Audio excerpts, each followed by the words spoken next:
কিছু বুঝেন না।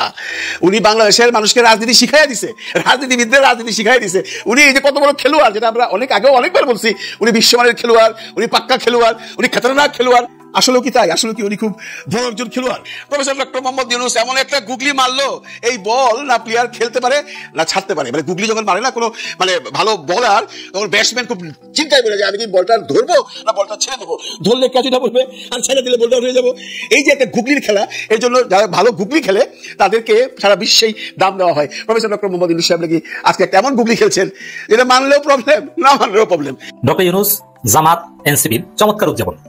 দর্শক, আওয়ামী লীগ লকডাউনের নামে মাঠে নামার চেষ্টা করেছে, যদিও তাদের লকডাউনের তেমন কোনো অস্তিত্ব নাই, কিন্তু বিষয়টা উদযাপন করেছে সরকার, উদযাপন করেছে জামাত ইসলামী, ইসলামী ছাত্র শিবির, উদযাপন করেছে এনসিপি। জামাত শিবির, এনসিপির লোকজনের কাছে মনে হয়েছে যে আওয়ামী লীগের লকডাউনের আগের দিন এটা একটা উৎসবের রাত। বাংলাদেশে সাধারণত চাঁদ রাত যেরকম উদযাপন করে তরুণ প্রজন্ম, এরকম একটা চাঁদ রাত অথবা এটার আরো প্রচলিত পরিভাষায় বলে চাঁদ রাত একটা ফিলিংস আমি লক্ষ্য করেছি। ঢাকার বিভিন্ন প্রান্তে বিরিয়ানি রান্না করা, খিচুড়ি রান্না করা, রাতভর সজাগ থাকা এবং একটা আনন্দ ফিলিং, একটা জয়েস মুড, যে কেউ রাস্তায় যাচ্ছে, কেউ একটু লাঠি নিয়ে যাচ্ছে, কেউ হাতুড়ি নিয়ে যাচ্ছে, কেউ কেউ স্টাম্প নিয়ে যাচ্ছে, কিন্তু কোথাও কোনো আওয়ামী লীগ নাই। দু একজন ধরা পড়ে ধানমন্ডি 32 বা বিভিন্ন জায়গায়, সেটাকে আবার উদযাপন করে চমৎকার ভাবে। তো দর্শক, সরকারেরও সেরকম একটা ফেস্টিভ মুড। সরকার আইন শৃঙ্খলা রক্ষাকারী বাহিনী একটু শারীরিকভাবে গতিশীল হলো, একটু নড়াচড়া করলো, সবাই খুব সকাল সকাল ঘুম থেকে উঠে পাহাড় দেওয়া ইত্যাদি, কিন্তু আওয়ামী লীগ নাই। কি হলো? আওয়ামী লীগের কিছু লোকজন ফাওয়ার উপর একটা মার খেলো। লকডাউনের কোনো প্রভাব কোথাও নেই, একদম ব্যর্থ, জনজীবন একদম স্বাভাবিক। এবং যেখানে আমরা দেখতে পাচ্ছি বিশেষ করে শিবিরের ছেলেদের মধ্যে রাজপথে নেমে তাদের যে শক্তির মহড়া, তাদের যে অবস্থান, তাদের একটা রূপ, তারা যে ক্রিকেট স্টাম্প নিয়ে মাঠে নামতে পারে, সাদিক ক্যামেরা স্টাম্প নিয়ে যে ঘোরাঘুরি করতে পারে, সে ভদ্র নিরীহ সাদিক ক্যামেরার সেই অ্যাকশন আমরা দেখলাম। সাদিক ক্যামেরার অ্যাকশন অতীতে আমরা দেখেছি বিহাইন্ড দ্য সিন, মুখে মাস্ক পরা, কিন্তু এবার মাস্ক খোলা, একদম খোলা মাঠে ঢাকা বিশ্ববিদ্যালয়ের এক প্রান্ত থেকে আরেক প্রান্ত সাদিক ক্যামেরা হাঁটছেন। এটা অনেক তাৎপর্য রয়েছে, প্রতীকী তাৎপর্য অনেক, সিম্বলিক সিগনিফিকেন্স অনেক রাজনীতিতে। দর্শক, এই উদযাপনের মধ্য দিয়ে তাকে কি একটু রিহার্সেল হলো, মানে শরীরে একটু গতি পেল। জামাত, শিবির, এনসিপি, বিএনপির অনেকে, যদি সাংগঠনিকভাবে বিএনপির কথা আমি এখানে বলছি না, কারণ বিএনপি সাংগঠনিকভাবে ঘোষণা দিয়েছে আওয়ামী লীগের বিরুদ্ধে সব মামলা প্রত্যাহার করে নেবে। যেহেতু এই লকডাউন, এই আওয়ামী বিরোধিতা, এটা মামলা কেন্দ্রিক, শেখ হাসিনা মামলার রায়ের দিন নির্ধারণ কেন্দ্রিক, এই কারণে এখানে বিএনপি মাঠে নামলো, সেটা প্রাসঙ্গিক না। বিএনপি কেউ মাঠে নামছে, মারামারি করছে, মাদারীপুর সহ বিভিন্ন জায়গায় বিএনপি লোকজনের উপর আওয়ামী লীগ হামলাও করেছে। এখন বিএনপি তো নিজেরাও মারামারি করে, মারামারি নানান সমীকরণ থাকতে পারে, কিন্তু সাংগঠনিকভাবে যেখানে বিএনপি মহাসচিব ঘোষণা করেছেন আওয়ামী লীগের বিরুদ্ধে থাকা সব মামলা তারা প্রত্যাহার করে নেবেন এবং নৌকা ভোটারদের পাশে থাকবেন, সেখানে বিএনপির মাঠে নামাটা ওইভাবে সিগনিফিকেন্টলি দেখা কিছু নেই, আওয়ামী বিরোধিতার দৃষ্টিকোণ থেকে দেখা কিছু নেই। এখন এইভাবে উদযাপন করে শরীরে একটু গতিশীলতা তৈরি করে পরবর্তী গন্তব্য, ইউনূস, জামাত, এনসিপি, এদের পরবর্তী গন্তব্য 17 নভেম্বর। কি ঘটবে? 17 নভেম্বর হাসিনার ফাঁসির রায় হবে। 13 নভেম্বর আপনারা এই লকডাউন অকার্যকর করে দেওয়া, জনতার রাজপথে শক্তিশালী অবস্থান, একটু ব্যায়ামও দরকার আছে, মাঝে মাঝে এরকম নাড়াচাড়া দেওয়ার দরকার আছে, নইলে রাজনৈতিক কর্মীরা ঝিমিয়ে পড়ে।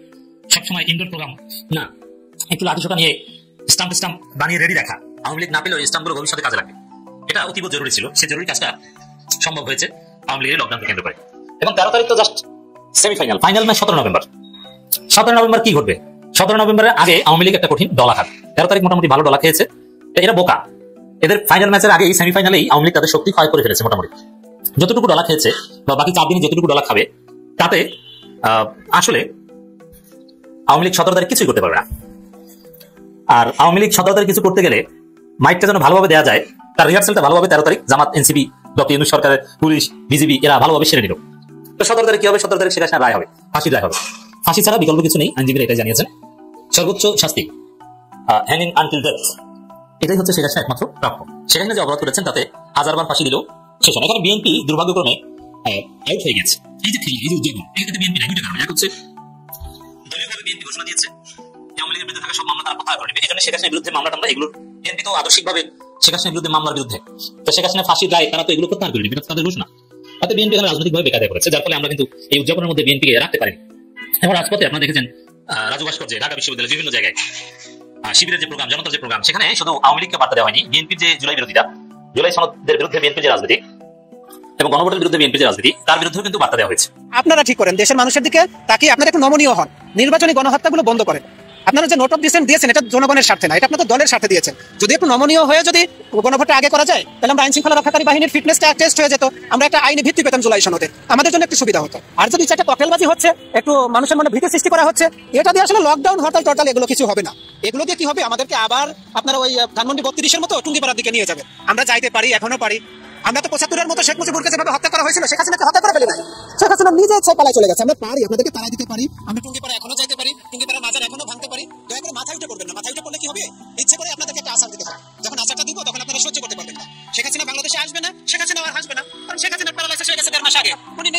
বিস্তৃতি দেখা যায়। তো বাংলাদেশ আসবে কি করে আমাকে একটু বুঝাই বলেন তো।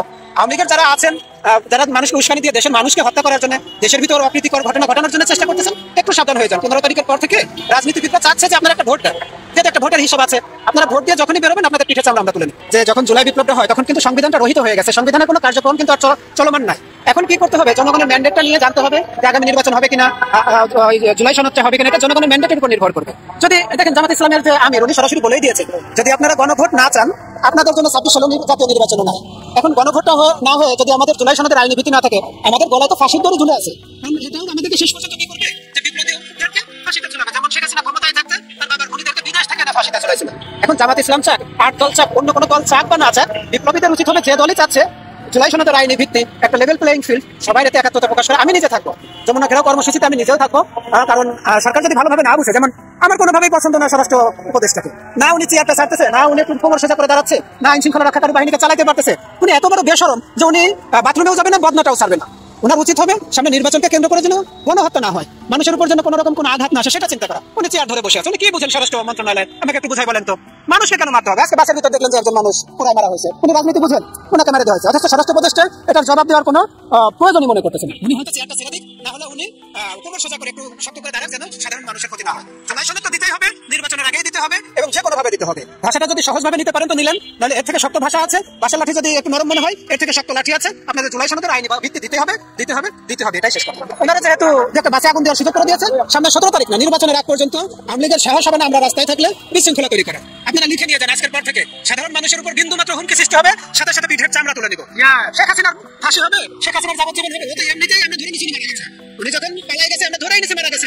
এখন আমাদের চাওয়া হলো সবথেকে বড় চাওয়া ওনাকে ফাঁসি না দিয়ে ওনার মৃত্যুটা একটু লাইভ দেখান। হাজার হাজার মানুষের জীবন নিচ্ছে, হাজার হাজার মানুষের গুম খুন করছে, একজন পাপী মানুষের মৃত্যু কিরকম হয়, কতটা ভয়াবহ হয়, এটা আমরা একটু দেখতে চাচ্ছি। ওনাকে ফাঁসি দেওয়ার দরকার নাই, এমনি মরে গেছে। আমরা দেখতে চাচ্ছি যে ফিরাউনের মৃত্যু তো দেখতে পারি নাই, আমাদের খুব মনের ইচ্ছে যে ফিরাউনের মৃত্যু কিরকম হয় আমরা একটু দেখি। ডক্টর ইউনূস যে আন্তর্জাতিক খেলোয়াড়, তিনি একদম খেলে দিচ্ছেন, জাস্ট ওয়াও। না ছুঁই পানি মারি মাছ, এরকম একটা প্রবাদ আছে না, আমার মনে নাই, ভুল হলে একটু ভুলই হয়েছে, ধরিয়ে দিবেন। ডক্টর ইউনূস সকলের সাথে খেলে দিচ্ছে, না বিএনপি এখন নড়তে পারবে, না জামাত, না এনসিপি, সব দলের সাথে তিনি একদম একইভাবে খেলে দিচ্ছেন। কি ঘটছে একটু আপনাদেরকে বিশ্লেষণ করে বলতেছি, খুব সুন্দরভাবে বোঝার চেষ্টা করবেন। এবং সেই সাথে আপনারা ইতিমধ্যেই জানছেন যে জুলাই যে গণভোট এবং আপনার জাতীয় নির্বাচন দুইটা একই দিনে হবে, এটা ক্লিয়ার হয়ে গেছেন, তাই না? কিন্তু এই যে গণভোটটা হবে, আপনি কিসের ভিত্তিতে আসলে গণভোট দিবেন? এখানে 4টা প্রশ্ন থাকবে, সেটাও ডক্টর ইউনূস পয়েন্ট আউট করছেন। সেই 4টা প্রশ্ন কি সেটাও আজকের ভিডিওতে আমরা আলোচনা করব। একটু মনোযোগ দিয়ে দেখেন, চ্যানেলে নতুন হলে একটু সাবস্ক্রাইব করেন, ভিডিওতে লাইক করেন, কমেন্ট করেন। ডক্টর ইউনূসের এই বক্তব্য পুরোটা মিলে আসলে কি মেসেজটা দাঁড়াইলো এটা একটু আমরা দেখি। জামাত সহ আন্দোলনরত যে 8টা দল আছে, জামাতের সাথে যারা মিলেমিশে কাজ করতেছে, তারা চাইছিল যে জাতীয় নির্বাচনের আগে গণভোট হোক। এটা জামাত ইসলাম সহ 8 দলের দাবি ছিল, কিন্তু ডক্টর ইউনূস এটা মানে নাই। এটা 1 নম্বর, ডক্টর ইউনূস মানে নাই। দ্বিতীয়, বিএনপি সমমাননা দল উচ্চ কক্ষে পিআর চাইনি, ডক্টর ইউনূস মানে নাই। বিএনপি বলছে যে আমাদের উচ্চ কক্ষে পিআর লাগবে, ডক্টর ইউনূস তার কথা শুনে নাই। তাহলে জামাত সহ 8 দলের কথাও শুনে নাই, বিএনপির কথাও শুনে নাই। এনসিপি 3 নম্বর, এনসিপি চাইছিল যে রাষ্ট্রপতি নয়, প্রধান উপদেষ্টা জুলাই সনদ বাস্তবায়নের আদেশ জারি করবে এবং স্বাক্ষর করবেন ডক্টর ইউনূস, কিন্তু ডক্টর ইউনূস এটা মানে নাই, তিনি রাষ্ট্রপতির হাত দিয়ে সাইন করাবেন। এই যে ব্যাপারগুলো সবাইকে কিন্তু আউট করে দিয়েছে। এবার আসেন, এখন বিএনপি, জামাত ও এনসিপি মিলে ইউনূস সরকারের বিরুদ্ধে যমুনায় আসলে কর্মসূচিতে যাবে নাকি, এটা অনেক বড় একটা প্রশ্ন। এইবার শোনেন, একটা ঘটনা ঘটছে। নির্বাচন কমিশন ইসির সাথে বৈঠক শেষে অধিকাংশ দলকে বলছে যে নির্বাচন 1 দিনে না 8 দিনে নির্বাচন হবে, এরকম একটা প্রস্তাবনা করছেন। যে মনে হচ্ছে যে একই বিভাগে একদিন নির্বাচন হবে, এটা হলে নির্বাচনের একটা আমেজ বিরাজ করবে এবং সব দল নির্বাচন নিয়ে সচেতন হবে। এবং এমনও হতে পারে যে একটা বিভাগে যদি নির্বাচন নিয়ে ঝামেলা হয়, পুরো নির্বাচনই হবে কিনা এটা নিয়ে একটা সন্দেহ তৈরি হবে, তখন নির্বাচন বানচাল হয়ে যাবে। এটা ক্লিয়ার করার জন্য যে নির্বাচন সুষ্ঠু এবং ফেয়ার হচ্ছে। এবার আসেন, জুলাই সনদ ইস্যু নিয়ে প্রধান উপদেষ্টা আসল মাইন্ড কৌশল যে করছে, এটা কাউকে আসলে অসন্তুষ্ট করে নাই। 1 নম্বর, জাতীয় নাগরিক পার্টির যে মূল দাবি ছিল যে গণপরিষদ, সেটা মেনে নিছে ডক্টর ইউনূস। এবার জামাত ইসলামের মূল দাবি ছিল পিআর উচ্চ কক্ষে হতে হবে, এটা কিন্তু মেনে নেওয়া হয়েছে।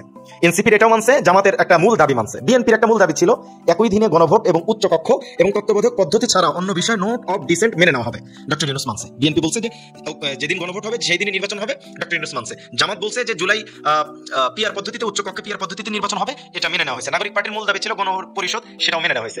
অন্য যে জিনিসগুলো মানে নাই এইগুলো মানছে। এখন সবারটাই মানছে, সবারটাই মানে নাই, তাহলে খেলা দিছে না।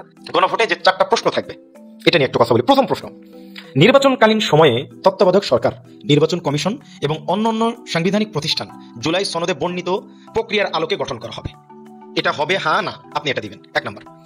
দ্বিতীয়ত, আগামী সংসদ হবে 2 কক্ষ বিশিষ্ট। জাতীয় সংসদ নির্বাচনের দলগুলো প্রাপ্ত ভোটের অনুপাতে 100 জন সদস্য বিশিষ্ট একটি উচ্চ কক্ষ গঠিত হবে এবং সংবিধান সংশোধন করতে হলে উচ্চ কক্ষের সংখ্যাগরিষ্ঠ সদস্যর অনুমোদন দরকার হবে। এটা কি আপনি হ্যাঁ না না এটা বলবেন। এটা গেল 2 নম্বর। 3 নম্বর প্রশ্ন যেটা গণভোটে থাকবে যে সংসদে নারীর প্রতিনিধি বৃদ্ধি, বিরোধী দল থেকে ডেপুটি স্পিকার এবং সংসদীয় কমিটির সভাপতি নির্বাচন, প্রধানমন্ত্রীর মেয়াদ সীমিতকরণ, রাষ্ট্রপতির ক্ষমতা বৃদ্ধি, মৌলিক অধিকার সম্প্রসারণ, বিচার বিভাগের স্বাধীনতা, স্থানীয় সরকার সহ বিভিন্ন বিষয়ে যে 30টি প্রস্তাব জুলাই জাতীয় সনদে রাজনৈতিক দলগুলো ঐক্যমত হয়েছে সেগুলো বাস্তবায়নে আগামী নির্বাচনে বিজয়ী দলগুলো বাধ্য থাকবে। আপনি কি হ্যাঁ না না, যেগুলো করতে বিএনপি বা জামাত বাধ্য থাকবে, হ্যাঁ হলে হ্যাঁ, না হলে না, এগুলো প্রশ্ন থাকবে এমসিকিউর মতো। 4 নম্বর, জুলাই সনদে বর্ণিত অন্যান্য সংস্কার রাজনৈতিক দলগুলো প্রতিশ্রুতি অনুসারে বাস্তবায়ন করা হবে, হ্যাঁ না, এটা দিবে। তো ডক্টর ইউনূস এক প্রকার খেলে দিছে, সবার মন রাখছে আবার সবার মন রাখে নাই। হ্যাঁ, পলাতক স্বৈরাচার খুনি শেখ হাসিনার রাজনৈতিক দল আওয়ামী লীগ বাংলাদেশে লকডাউন কর্মসূচির ঘোষণা করেছে। লকডাউন এই কর্মসূচি ঘোষণাটি প্রধানত পলাতক শেখ হাসিনাকে বাংলাদেশ থেকে বিতাড়িত করার জন্য জুলাই আগস্ট বিপ্লবের যেই মহানায়করা ছিলেন, শেখ হাসিনাকে বাংলাদেশ থেকে বিতাড়িত করতে যারা বাধ্য করেছিলেন, সেই জুলাই যোদ্ধারাই কিন্তু প্রথম আবিষ্কার করলেন বাংলাদেশের রাজনীতিতে এই লকডাউন কর্মসূচি। শেখ হাসিনা এই জুলাই গণবিপ্লবের যে স্পিরিট সেটাকে ধারণ করেন না, তিনি হত্যাযজ্ঞ করেছেন। তিনি জুলাই আগস্ট বিপ্লবের যেই নায়করা আছেন তাদেরকে যদি সুযোগ পান তাহলে তাদেরকে ফাঁসি দিবেন, তাদেরকে হত্যা করবেন, তাদেরকে বিচারের আওতায় আনবেন। তাদের কিছুই এই আওয়ামী লীগ তথা পলাতক খুনি শেখ হাসিনা কিছুই পছন্দ করেন না, শুধু একটা জায়গায় শুধু তার পছন্দ, সেটা হচ্ছে লকডাউন। সেই জায়গায় বাংলাদেশের জনগণকে লকডাউন করতে এসে বরঞ্চ আওয়ামী লীগই লকড হয়ে গিয়েছে। মানে জুলাই আগস্ট বিপ্লবের পর শেখ হাসিনা এবং তার দোসররা আস্তে আস্তে আস্তে আস্তে বিভিন্ন রাজনৈতিক দলগুলোর ছত্র ছায়ায় তারা কিছুটা তাদের জীবনযাত্রা স্বাভাবিক হয়ে উঠছিল এবং বাংলাদেশের মানুষ এবং সাধারণ যারা মানুষজন আছেন তারা মনে করছিলেন যে যাক, এই কিছু সংখ্যক নিরীহ আওয়ামী লীগের যারা আছে তারা কোনো রকম খেয়ে পরে বাঁচুক, তাদেরকে আসলে ডিস্টার্ব করার কোনো প্রয়োজন নেই। কিন্তু আমরা কি দেখলাম, 13 তারিখ এই খুনি হাসিনার যে হত্যাযোগ্য তার রায় কবে হবে সেটার একটি ডিক্লারেশন আসবে, এমন চিন্তা ভাবনা থেকে তারা বাংলাদেশকে লকডাউন করার চেষ্টা। তো সেই জায়গায় বাংলাদেশের যে বিচারিক কার্যক্রম তারা কিন্তু 17ই নভেম্বর দিন ধার্য করেছেন। সেই দিন এই খুনি পলাতক শেখ হাসিনার বিরুদ্ধে বাংলাদেশের আদালত রায় পরে শোনাবেন, তার বিরুদ্ধে যে রায় আসে সেটা তো আসবেই। এখন এই যে রায়ের তাকে প্রতিহত করতে গিয়ে পুরো বাংলাদেশে আগুন সন্ত্রাস করে ইতিমধ্যে 6টি বাস তারা পুড়িয়েছেন এবং সংবাদ মাধ্যমে যেটা আমরা দেখলাম যে তাদের যে কিছু ছাওয়াল পাওয়াল আছে, যে ছাওয়াল পাওয়ালরা বহুদিন ধরে আর ওই যে মিছিল মিটিংয়ে যে 50, 100, 200, 500 টাকা যে আর্ন করতেন সেটা আর করতে পারছেন না। তো এখন যেহেতু নতুন একটি প্রক্রিয়া আসছে, হাজার হাজার কোটি টাকা ঢেলে এই লকডাউন প্রক্রিয়াকে তারা বাস্তবায়ন করতে গিয়েছিল, তো সেই জায়গায় কিছু টাকা পয়সা দিয়ে কিছু মানুষকে তারা রাজপথে পাঠাতে সক্ষম হলেও প্রায় 550-এরও অধিক নেতাকর্মী গ্রেপ্তার হয়েছেন। দেখুন, জুলাই আগস্ট বিপ্লবের পর আওয়ামী লীগকে কিন্তু অন্তর্বর্তীকালীন সরকার কোনো ডিস্টার্ব করেনি, বাংলাদেশের সাধারণ জনগণও কিন্তু ডিস্টার্ব করেনি। কিন্তু তারা যখন আগুন সন্ত্রাস শুরু করলো, বাসে আগুন দেওয়া শুরু করলো, ককটেল বিস্ফোরণ করা শুরু করলো, ওই যে ভারত যে অস্থিতিশীল একটা রাষ্ট্র বাংলাদেশে তৈরি করতে চায়, সেই ভারতের প্রেসক্রিপশনে সেই ভারতে বসে বাংলাদেশে যে ষড়যন্ত্র করার যে প্রক্রিয়া সেটা শেখ হাসিনা শুরু করেছে। এই প্রক্রিয়ার মধ্য দিয়ে কি হলো, এখন তার যে নেতাকর্মীরা মোটামুটি একটু চলাফেরা করতে শুরু করেছে বাংলাদেশে, যারা পালিয়ে যেতে পারে নাই, বাংলাদেশে আছে, যাদেরকে বাংলাদেশেই থাকতে হবে, তাদের যে চলাফেরা সেটা কিন্তু লকড হয়ে গেছে। দেখুন, ঢাকা বিশ্ববিদ্যালয়ের ডাকসুতে তারা সারা রাত বসে অপেক্ষা করছে কখন আওয়ামী লীগের 2-4টা ছাত্র লীগের যুবলীগের নেতাকর্মীরা রাজপথে নামে, তারা একটু তাদের পাছা লাল করার চিন্তা ভাবনা করছিল, কিন্তু তারা আর পায় নাই। ঢাকা শহরে সারা বাংলাদেশে বিভিন্ন জায়গায় ভালোভাবেই বাংলাদেশের সাধারণ জনগণ, বাংলাদেশ জাতীয়তাবাদী দল বিএনপি, জামাত ইসলাম, ছাত্র শিবির, ছাত্রদল সবাই একত্রিত হয়ে অপেক্ষা করছিলেন যে ছাত্রলীগ যুবলীগের দু একটা যদি পাওয়া যায় তাদের পাছা লাল করবে।